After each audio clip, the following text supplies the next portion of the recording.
কি হচ্ছে কি? হ্যাঁ, কি হচ্ছে? দেখতে পাচ্ছ না কি হচ্ছে? মানে মা, হাসি হচ্ছে রোগের মহা ঔষধ। অট্টহাসিতে মানসিক রোগ, ক্লান্তি, অবসাদ, দুশ্চিন্তা সবকিছু দূর হয়। আমাদের এখন হাসির সময়, এই জন্য আমরা হাসছি। ও, তা হাসি কি কবিরাজের জড়িবুটি নাকি যে হাসিতে রোগ সারবে? এটা আমাদের কথা নয়, এটা চিকিৎসা বিজ্ঞানের কথা। আমরা সেটা পালন করছি মাত্র। তুমি আর তোমার মেয়ের মাথা না হয় নষ্ট হয়েছে। তোমাদের কি ধারণা আমার মাথাটাও তোমাদের মতো নষ্ট হয়েছে? তুমি আমাকে যা বলবে আমাকে তাই মেনে নিতে হবে? না মা, তা কেন হবে? তাহলে আর ঘরের মধ্যে পাগলের মতো হাসতে হাসতে বলতে পারতিস না যে চিকিৎসা বিজ্ঞানীরা বলেছে হাসি রোগের মহা ঔষধ? কারণ ছাড়া কারা হাসে জানিস? খালাম্মা, জাগের মাথার নাট বলতে একটু ঢিলা আছে, এক কথায় কইতে পারেন যারা উম্মাদ পাগল। তো তোদের সব কটার কি মাথা নষ্ট? ঠিক হয়ে গেছে, আমার মাথা 100 ঠিক আছে। তাহলে তুই কেন পাগলদের মধ্যে যে জড়ো হয়েছিস? অতি ব্যাড কন্ডিশনে পড়ি খালাম্মা, কইতে পারেন অতি উচ্চ মাত্রা চাপের পড়ি। কিসের চাপে? চাকরি থাকা না থাকার চাপ খালাম্মা। জানেনই তো বেসরকারি চাকরি পাতে অনেক সময় লাগে, কিন্তু জাতি এক মুহূর্ত লাগে না। তোর চাকরি রক্ষার দায়িত্ব আমি নিলাম। এখন থেকে তোকে আমি যা বলবো তোকে তাই করতে হবে। অবশ্যই খালাম্মা, সাত করে কি এটা পাগল শাস্তি চায়? তাহলে তুই এক্ষুনি চলে আয়, আমিও দেখতে চাই এই পাগলামির শেষ কোথায়। খালুজান, আমার এই দল বদল করাটা আশা করি ক্ষমা সুন্দর দৃষ্টিতে দেখবেন। আসসালামু আলাইকুম খালুজান। দেখলি দেখলি, এ তো রীতিমতো ফ্লোর ক্রস। ও আচ্ছা বাবা, চলো আমরা করতে থাকি। ও এইরকম করে ভ্যা ভ্যা করে হাসতে শুনলে আশেপাশের মানুষ কি ভাববে? কি আর ভাববে? ভাববে পাবনায় বুঝি জায়গা দিতে পারে নাই, তাই ঢাকায় আসি আপনাদের বিল্ডিং এ পাগলা করতে শাখা অফিস খুলেছে। তুই চুপ কর। খালুজানের নয় বয়স হয়েছে, বুড়ো বয়সে ভীমরতিতে ধরছে, এটা নয় মাইনে নেওয়া আছে। কিন্তু আবামনি কিরাম করে খালুজানের এই পাগলামিতে চোখ দেয়, এটা ভাবতেই তো আমার মাথা নষ্ট হয়ে যাচ্ছে খালাম্মা। ওই তো মনে করেছে যে সারা জীবন আইবুড়ো হয়ে বাপের ঘাড়ে বসে বসে খাবে, এই জন্য। তা তো খাওয়াই লাগবে। আর কোনো ফ্যামিলিতে যদি এরকম হাসির কিলাপ না থাকে, তাহলে কি আপনি মনে করছেন কোনো ভালো করে সাওয়ালে সাপামনির বিয়ে করতে রাজি হবে? খাতা কলম নিয়ে আসেন, আমি খাড়ার উপর লিখে দিচ্ছি না। আপনি? আমি অমিত, বাইরে লাফিং ক্লাবের সাইনবোর্ড দেখে এলাম। ও আচ্ছা আচ্ছা, ভিতরে আসুন। Thank you. আপনার লাফিং ক্লাবের জন্য সদস্য খুঁজছেন, সেজন্য এলাম। জি, আপনি ঠিকই শুনেছেন। আমি আপনাদের লাফিং ক্লাবের একজন নিয়মিত সদস্য হতে চাই, অবশ্য যদি আপনাদের কোনো আপত্তি না থাকে। অর্পা, কার সাথে কথা বলছিস মা? বাবা, উনি মিস্টার অমিত, আমাদের লাফিং ক্লাবে জয়েন করতে চাচ্ছে। বাহ, ভেরি গুড। বসো বসো বসো বসো। তা কি করো, মানে কি করা হয়? আমি একটি প্রাইভেট ফার্মে আছি। ভেরি গুড, বেশ ভালো। আরে তোমাদের মতো ইয়াং ম্যানরাই তো এই সমস্ত কাজে এগিয়ে আসবে। আঙ্কেল, বর্তমান সময়ে সুস্থ হয়ে বেঁচে থাকাটা খুব কঠিন, কিন্তু আমার ইচ্ছা যতদিন বাঁচবো সুস্থ হয়ে বাঁচতে চাই। বাহ, একটা চমৎকার কথা বলেছো। শুধুমাত্র আমাদের এই ক্লাবের সদস্য হলেই হবে না, হাসি কিভাবে মানুষকে সুস্থ রাখতে পারে এই বিষয়টা সবার মাঝে ছড়িয়ে দিতে হবে। তাহলেই দেখবে আমাদের ক্লাবের সদস্য বাড়তে আর সময় লাগবে না, তাই না মা? হ্যাঁ বাবা। আমার উপর আপনি আস্থা রাখতে পারেন। তা তো অবশ্যই। আরে তোমাদের মতো ইয়াং ম্যানরাই তো আমাদের দেশের ভবিষ্যৎ। আপনি সাদার, এদিকে তো আপনার সর্বনাশের বন্দোবস্ত হচ্ছে খালাম্মা। কি বলছিস? তোর কথার মাথা মুন্ডু আমি কিছুই বুঝতে পারছি না। বাড়িতে একজন পুরুষ যুবক আসছে, আইসে বলছে যে সে নাকি এই লাফিং ক্লাবের সদস্য হতে চায়। তো তাতে সর্বনাশে কি হলো? খালাম্মা, আপনার বাড়িতে একজন হাই ক্লাসের যুবতী মেয়ে আছে, বাড়িতে যদি এরকম পুরুষ মানুষ আনাগোনা করতে থাকে, তাহলে বুঝতেছেন কি ঘটনাটা ঘটবে। ও হ্যাঁ, এইটা অবশ্য আমি চিন্তা করিনি। খালুজানের পাগলামি স্টুডেন্ট খালাম্মা, নালে কিন্তু কলম সারা জীবন আপনার চোখের পানি ফেলানো লাগবে। চল তো দেখি। আরে ইয়াকুব, এই সময়ে? আপনার খুব দেখতে ইচ্ছে করলো দুলা ভাই, তাই চলে আসলাম। আচ্ছা আচ্ছা, এসটি যখন বস বস বস। দেখো, আরে তোর সাথে তো আমার খুব জরুরি আলাপ আছে। হঠাৎ আমাকে দরকার পড়লো যে? কেবল তো এলি, একটু জামা কাপড় খুলে ফ্রেশ ট্রেশ হ, খাওয়া দাওয়া কর, তারপরে বলা যাবে। এই তো মামা। মামা, এত রাতে তুমি? তোকে দেখতে ইচ্ছে করলো তাই চলে আসলাম। এই কি বলিস? এই মাত্র তুই বললি যে আমাকে দেখতে ইচ্ছা করলে জন্য চলে এলি। দুলা ভাই, আপনাদের দুজনকেই দেখতে ইচ্ছে করেছে, তাই চলে আসলাম। দুজন এক জায়গায় ছিল না তো, তাই আলাদা আলাদা করে বললাম। বাবা, মামার সঙ্গে তুমি কোনো সময় কথা পারবে না। আচ্ছা কোনোদিন কি পেরেছি? আজও না হয় না পারলাম।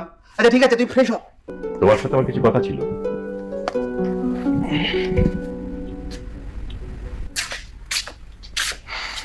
বলো। কদিন থেকে আমার শরীরটা ভালো যাচ্ছে না, ভাবছি কদিন রেস্ট নিব। আমি চাই রেস্টের কয়েকটা দিন তুমি আমার ব্যবসাটা দেখাশোনা করো। সরি কেন সরি কেন? বাবা, আমি একটা প্রাইভেট ফার্মে জব করি, সেখান থেকে যখন ইচ্ছে আমি ছুটি নিতে পারি না। ছুটি নেওয়ার দরকার কি? চাকরিটা ছেড়ে দাও। তুমি খুব ভালো করে জানো আমি নিজের চেষ্টায় প্রতিষ্ঠিত হতে চাই, তোমার উপর ভর দিয়ে না। আমার অসুস্থতা থেকে তোমার জিততে পারো হয়ে গেল। তোমার এই অসুস্থতা তোমার ইচ্ছাকৃত, আর কারো ইচ্ছাকৃত কষ্টের ভাগ কেউ নিতে চায় না বাবা। আমি যা কিছু করছি সব তোমার জন্য। আমি তো তা চাইনি, বরং আমি যেটা চেয়েছি সেটা তুমি কখনো আমাকে দাওনি, আর দিতে পারো নি। বাড়িতে যে কি সব উদ্ভট কাণ্ড ঘটতেছে তা যদি নিজের চোখে না দেখতে পারতেন না, তাহলে আপনার জীবনে চরম একটা অপনে থাকিছে তো মামা। উদ্ভট সব কাণ্ড কি করছে? তার আগে বলেন, ফুটবলের জন্য কি লাভ, ক্রিকেটের জন্য কি লাভ, 10 জন মানুষ এক জায়গায় বসে আড্ডা দিবে সেটার জন্য কি লাভ হয়, এইসব তো শুনছেন। কিন্তু পাগলের মতো করে হাসির জন্য কেউ কি লাভ করেছে এরকম কোনো কথা শুনেছেন কখনো? না না, তা শুনিনি। এ বাড়িতে হো হো করে হাসার জন্য কি লাভ হয়েছে? কি লাভের নাম কি জানেন? নাম শুনে আপনার মনে হতে পারে যে ইহা বুঝি লাভ সাপ দেওয়ার জন্য কি লাভ, কিন্তু বাস্তবে তার নাম মামা। তাহলে কি? এই ক্লাবের নাম হচ্ছে লাফিং ক্লাব, মানে হো হো হো হো করে হাসার ক্লাব। বেলাইন বলছিস কেন? আমার কাছে ইন্টারেস্টিং মনে হচ্ছে। কি আমার এদিকে মান সম্মান সব ডুবে যাচ্ছে, আর তোর কাছে বিষয়টা ইন্টারেস্টিং বলে মনে হচ্ছে? আপা একবার ভেবে দেখো তো, হাসির জন্য ক্লাব ইন্টারেস্টিং না? মোটো ইন্টারেস্টিং না। দেখ ইয়াকুব, আমি তোকে খুব ভালো করে সাবধান করে দিচ্ছি, তোর দুলাভাইকে তুই কোনো রকমের কোনো উৎসাহ দেওয়ার চেষ্টা করবি না। কিন্তু আপা, কোনো কিন্তু না, এখন থেকে তোকে আমি যা বলবো তুই তাই করবি। এই রিক্সা দাঁড়াও দাঁড়াও দাঁড়াও। আপনি এখানে একা একা দাঁড়িয়ে আছেন যে? রিক্সার জন্য ওয়েট করছিলাম। ও কোথায় যাবেন? ঢাকা ইউনিভার্সিটি। আরে আমার অফিস তো ওইদিকে, আপনার যদি কোনো আপত্তি না থাকে আমার সঙ্গে রিক্সা যেতে পারেন। না থ্যাঙ্কস। Any problem? না, তেমন কোনো প্রবলেম নাই। তাহলে আপনার কোনো আপত্তি আমি শুনছি না, আমার সঙ্গে রিক্সা যাবেন। না আসলে একটু ওয়েট করলেই কিন্তু রিক্সা পেয়ে যেতাম। বললাম তো আপনার কোনো আপত্তি আমি শুনছি না। আর গত রাতে আমি কিছু বই ঘেটে হাসির উপকারিতা সম্পর্কে অনেক তথ্য জোগাড় করেছি। চলুন একসাথে যেতে যেতে সে বিষয়ে কথা বলা যাবে। প্লিজ আর আপত্তি করবেন না। আগে আপনাকে হাসির উপকারিতাগুলো দেখাই। ও সরি, তথ্যগুলো ভুল করে বাসায় ফেলে এসেছি। ইটস ওকে, সমস্যা নেই। একদিন হাসির আসরে নিয়ে আসবেন, সবাই মিলে তথ্যগুলো জানা যাবে। ঠিক বলেছেন। আপনার এই মহৎ কাজকে আপা কেন সহ্য করতে পারছে না? শোন, পৃথিবীতে এ যাবৎ যত মহৎ কাজ হয়েছে তার পিছনে আছে কোনো না কোনো মহিষী নারীর অবদান। আবার ঠিক একইভাবে যে সমস্ত ভালো কাজ অঙ্কুরেই বিনষ্ট হয়েছে তার পিছনেও আছে কোনো না কোনো নারীর অবদান। আমার ভাগ্যে পড়েছে এর পরেরটা। না না দুলা ভাই, এই আপার আপনার প্রতি মতাসুলভ আচরণ একদমই ঠিক হচ্ছে না। না না, তুই চিন্তা করে দেখ, তোর আপা উচ্চ রক্তচাপ, ডায়াবেটিস, অনিদ্রা এসব রোগে সবসময় ভুগছে, কিন্তু তা থেকে কিভাবে মুক্ত থাকা যায় এটা নিয়ে তার কোনো বিন্দুমাত্র চিন্তা ভাবনা নেই। প্রাণ খুলে হাসো, মনটাকে সবসময় প্রফুল্ল রাখো, দেখবে রোগ কোথায় পালিয়েছে। আচ্ছা দুলা ভাই, হ্যাঁ হাসলে কি সত্যি রোগ সারে? অফকোর্স। আচ্ছা তোকে কয়েকটা উদাহরণ দিলে তুই ভালোভাবে বুঝতে পারবি। আগে মানুষ প্রতিদিন 18 মিনিট করে হাসতো, আর এখন সেই হাসি কততে নেমে এসছে জানিস? মাত্র 6 মিনিট হাসে এখন একজন মানুষ। আগে মানুষ দীর্ঘদিন সুস্থ শরীরে বাঁচত, এখন যাও কিছুদিন বাঁচছে তা ওই ডাক্তার আর ওষুধের জোরে। একদম ঠিক কথা বলেছে। একটা শিশু দিনে কতবার হাসে? 300-400 বার। 3 থেকে 400 বার। সেই জন্যে তারা প্রাণবন্ত থাকে। কিন্তু আমরা তো বয়স্ক মানুষ, আমরা যদি প্রতিদিন অন্তত 15 মিনিট করে হাসি তাহলে কিন্তু আমরা ওই সুস্থ শিশুর মতো প্রাণবন্ত থাকতে পারবো। দারুণ কথা বলেছেন তো দুলা ভাই। ডাক্তারদের মতে হাসি হলো হৃদযন্ত্রের জন্য সবচেয়ে উত্তম ব্যায়াম। আমরা যখন উচ্চস্বরে হাসি, মানে হা হা করে যখন হাসি, তখন আমাদের এই হৃদযন্ত্রটা মস্তিষ্কে রক্ত সঞ্চালন করে। এই রক্ত সঞ্চালন আমাদেরকে সুস্থ রাখতে সহায়তা করে। আবার যখন রক্তচাপ কমে আসে তখন আমরা সুস্থ স্বাভাবিক হই। এভাবেই কিন্তু হাসি আমাদেরকে সুস্থ রাখতে সহায়তা করে। এখন তো মাথা ঠান্ডা হতে পারিনি খালাম্মা। আরে দূর, যতদিন পর্যন্ত এই বাবা মেয়ের পাগলামি এই বাড়িতে বন্ধ না হবে ততদিন পর্যন্ত আমার হাই প্রেশার নিচে নামবে না। যতদিন যাচ্ছে কমা পড়ি থাক, উল্টে এগো কার্যক্রম দ্রুত গতিতে বাড়ি চলতেছে। হ্যাঁ খালাম্মা, আপনার প্রেশার যদি এরকম করে হাই হতে থাকে না, তাহলে একদিন হাই হতে হতে আপনি হাই দেশে চলে যাবেন, মানে ওই পারে চলে যাবেন, তখন আমার কি হবে না বলেন তো? চুপ কর তো, আমাকে নিয়ে তো ভাবতে হবে না। তুই ভাব যে লাফিং ক্লাবের কার্যক্রম কি করে বন্ধ করা যায়। একটা উপায় আছে খালাম্মা, কি উপায়? তন্ত্রমন্ত্র করা। একটা শিরাম হাই লেভেলে বান যদি মুখ বরাবর মারা যায় না, তাহলে সারা জীবনের জন্য হাহা করে হাসা তো দূরের কথা, মুখ একটা আউ শব্দও বাইরে হবে না। তুই চুপ করে থাকতো।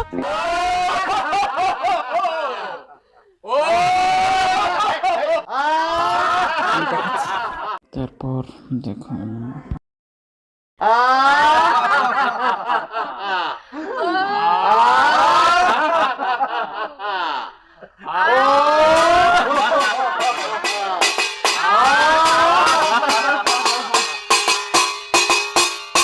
এটা কি হচ্ছে রাহেলা?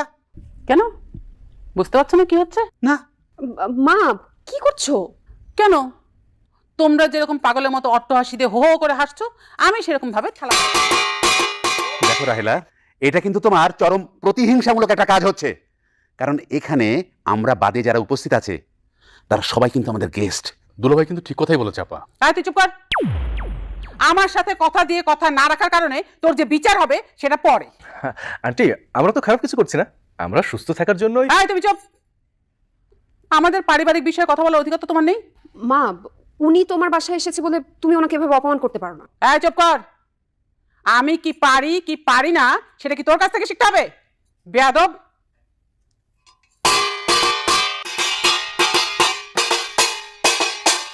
তুমি কিসের লাফিং ক্লাবে না কোথায় সদস্য হয়েছো?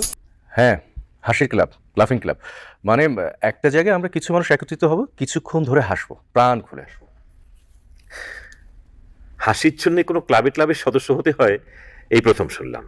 আগে শুনুনি বলে কি এখন শুনতে পারবে না এমন তো কোনো কথা নেই। আগে আমরা কখনো এভারেস্ট জয় করতেই পারিনি, এটা অসম্ভব ছিল। কিন্তু সম্প্রতির সময় একের পর এক বাঙালি বিশ্বকে দেখিয়ে দিচ্ছে এভারেস্ট জয় করে। এটা এই গৌরবটা এখন আমরা অর্জন করেছি, তাহলে কি এটা অসম্ভব ছিল? থামো, তর্ক করো না। তোমার সাথে আমি তর্ক করতে পারবো না। হাসতে ইচ্ছে হয় নিজের বাসায় গলা ফাটিয়ে হাসো, অন্যের বাসায় গিয়ে ওইসব ক্লাবে হাসাহাসি আমি মানতে পারবো না। বাবা, একা একা হাসা যায় না, আর হাসলেও সেটা প্রাণ খোলা হয় না। হয়, এই যে আমি তোমাকে হেসে দেখাচ্ছি। কে হলো? থামলে কেন? হাসো।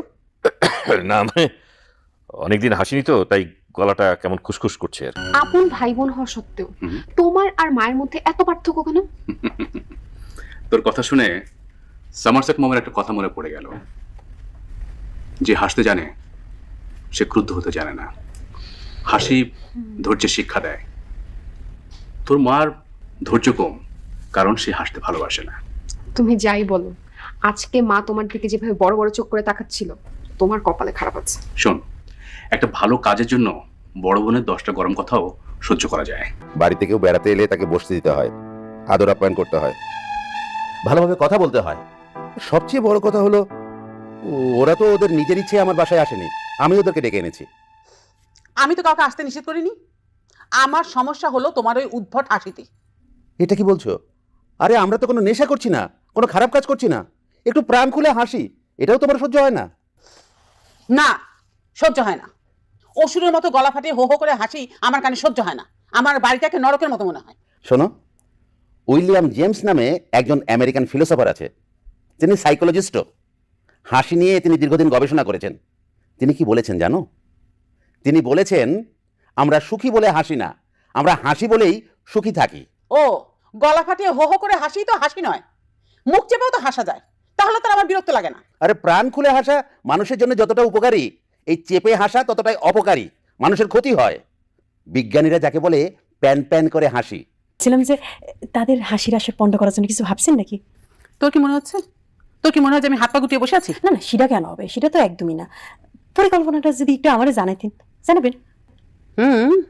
তোকে তো বলতেই হবে, কারণ তোকে তো আমার সবচেয়ে বেশি দরকার।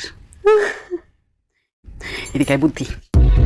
এখন নিজের বাড়ির ছাদে এইভাবে বসে আমরা সবাই মিলে যদি হাসির প্র্যাকটিস করি, এখন নিজের বাড়ির ছাদে নির্বিঘ্নে এখানে যদি একটু ক্লাবের কাজ করতে না পারি, এই ছাদের উপরে আমার নিজের বাড়ির ছাদ, এখানে যদি কেউ ডিস্টার্ব করতে আসে তার মাথার উপর কিন্তু আমরা একটা দিব কিন্তু আঘাত। ঠিক আছে? কোথায় যে কল্যাণী?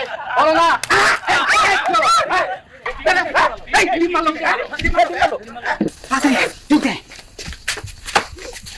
আজকে ওদের একদম উচিত শিক্ষাটা হবে। খালমা আমি এখন চাই খালো যেন আসি, যদি দেখ আপনার সাথে আমি কথা করছি তাহলে কিন্তু অতি ব্যাড কন্ডিশনের সৃষ্টি হয়ে যাবে, আমি তো চরম রোশানোর মধ্যে পড়ে যাবো। খালমা যাই। আচ্ছা ঠিক আছে, তুই যা। খালমা এই ডিম দুটো কি সিদ্ধ করে দেবো?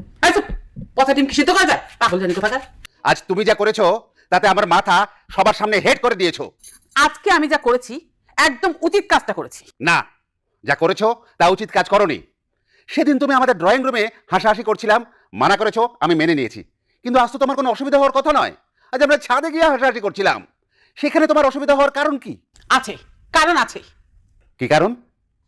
এতদিন পর্যন্ত শুধুমাত্র বাড়ির লোকে জানতো যে তোমরা বাপ মেয়েতে পাগল হয়ে গেছো। এখন মহল্লার সবাই জানবে, সবাই ভাববে যে আমিও তোমাদের মতন পাগল হয়ে গেছি। এমনিতে আমার লজ্জায় মাথা কাটা যাচ্ছে, আমি কারোর সামনে যে দাঁড়াতে পারছি না, আমি মুখ দেখাতে পারছি না, আমি সেই চিন্তায় অস্থির হয়ে যাচ্ছি। আর তোমরা কি হলো?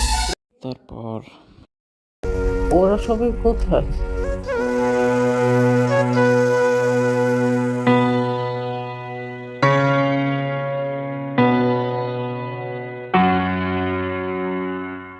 ওরা সব লাফিং ক্লাবে গিয়েছে। ও, তো তুমি গেলে না? তুমি এভাবে অসুস্থ হয়ে পড়ে আছো, তোমাকেও তো সময় দেওয়া প্রয়োজন। তার চেয়েও বেশি দরকার ছিল তোমার লাফিং ক্লাবে যাওয়া। সেই বোঝাটাই বুঝলে, কিন্তু সময় থাকতে বুঝলে না। আচ্ছা, এই লাফিং ক্লাবটা বাড়িতে আনা যায় না? এ কথা কেন বলছো? না মানে ওই যে তোমাদের সাথে আমি আমি একটু হাসতাম আর কি।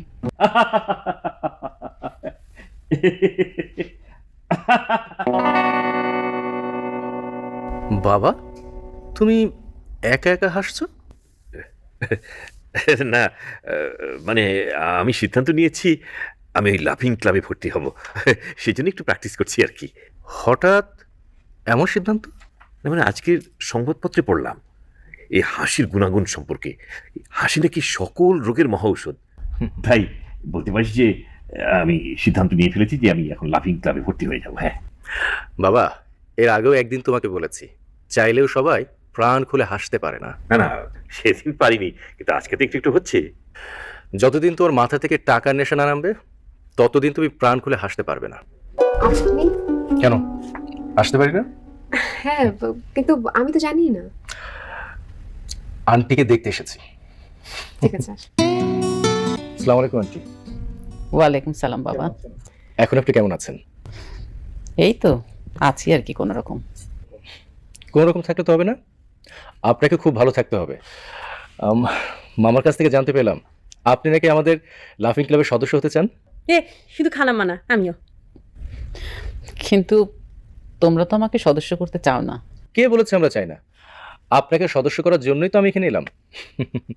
আমি বুঝতে পারছি তুমি আমাকে খুশি করার জন্য কথাগুলো বলছো। তা নয় মা, উনি যা বলছেন ঠিকই বলেছে। আমি সদস্য হতে চাই। বাহ, এটা খুব একটা ভালো সংবাদ। কিন্তু সেটা চাই না। কেন? আমার সম্পদের উৎস নিয়ে ওর মনে নানা প্রশ্ন, ও সেটা পছন্দ করে না। ওর ধারণা আমি মন খুলে হাসতে পারবো না। আরে যাদের সুখ স্বাচ্ছন্দ্যের জন্যে এত সম্পদের পিছনে ছোটা, তারাই যদি এসব পছন্দ না করে তাহলে এর পিছনে ছুটে লাভ কি? এটা তো আমার মাথায় আসছে না। আমিও সেটাই ভাবছি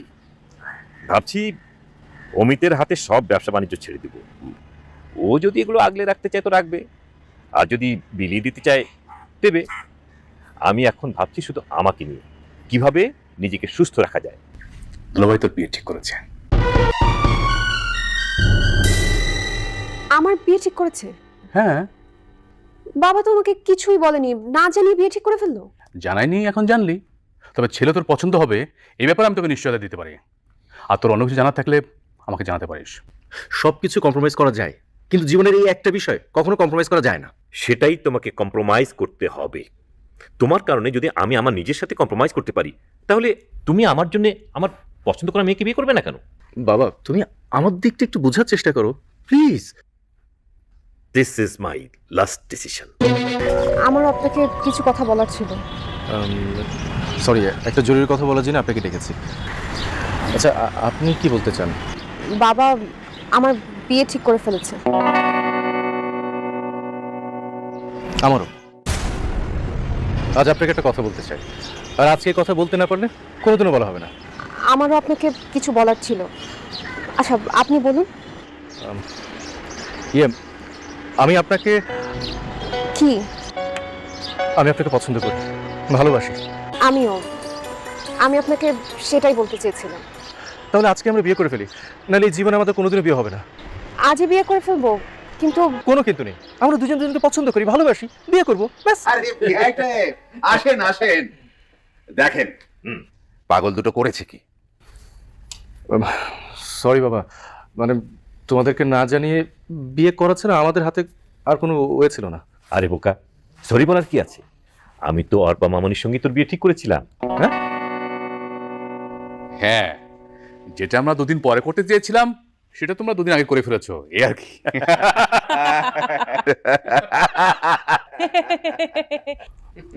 সো এনার দ্বিতীয় পার্ট আমাদের চ্যানেলে পাবেন। দেখতে হলে চ্যানেলটি সাবস্ক্রাইব করে ভিডিওতে লাইক দিয়ে সাথেই থাকুন।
Hmm.